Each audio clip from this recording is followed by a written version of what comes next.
এই যে জাগতিক যে কামনা বাসনা লোভ এসব ব্যাপার, এসব তার মধ্যে আসবে না। কেন আসবে না? এই কারণেই তো তুমি আর সে আলাদা। তুমি আর সে যদি এক হতে তাহলে তো ঝামেলা চুকে যেত।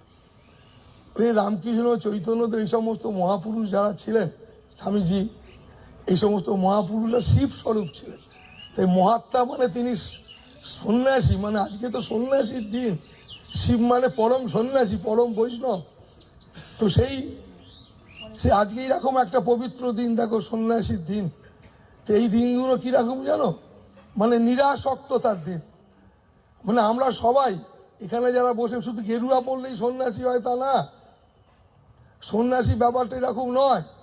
জাগতিকভাবে যেমন দেখবে ব্রাহ্মণকে পৈতে দেওয়া হয়, আমরা দেখি পৈতে দেয় মন্ত্রতন্ত্র, এটাই ব্যাপারটা আসল নয়।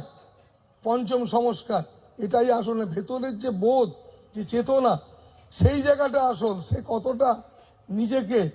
সে নিজেকে কতটা কন্ট্রোল করতে পেরেছে। তাই যে মানুষ, শিক্ষা কাকে বলে জানো? শিক্ষিত কি? যে নিজেকে কন্ট্রোল করতে পারে। কেমন? যে নিজেকে কন্ট্রোল করতে পারে না, সে শিক্ষিত কিসে? তো সেই কারণে মানব জীবনে আমি মানুষ হিসেবে, তার জন্য মানুষ, ঋষিরা বলেছেন তুমি বৈদিক শিক্ষা লাভ করো। বেদ জ্ঞানই হচ্ছে আসল জ্ঞান। কেন? বেদ মানে সত্য। সত্য মানে যাকে কিচ্ছু দিয়ে পাওয়া যায় না, যার কোনো নাম নেই। তাই তোমাদের আমিও বলছি ঠিক সেই কথাটাই। তাই তুমি কালী ঠাকুর ভালোবাসো, তুমি শেতলা ভালোবাসো, বাসবে। তুমি ভগবান জ্ঞান করে তোমার গুরুদেবকে তুমি ঠিক করলে যে ইনি আমার ভগবান, এই জ্ঞান করে তাকে তুমি ভালো।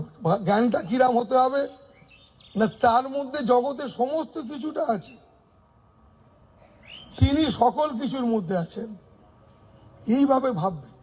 তাহলে কি হবে না, তুমি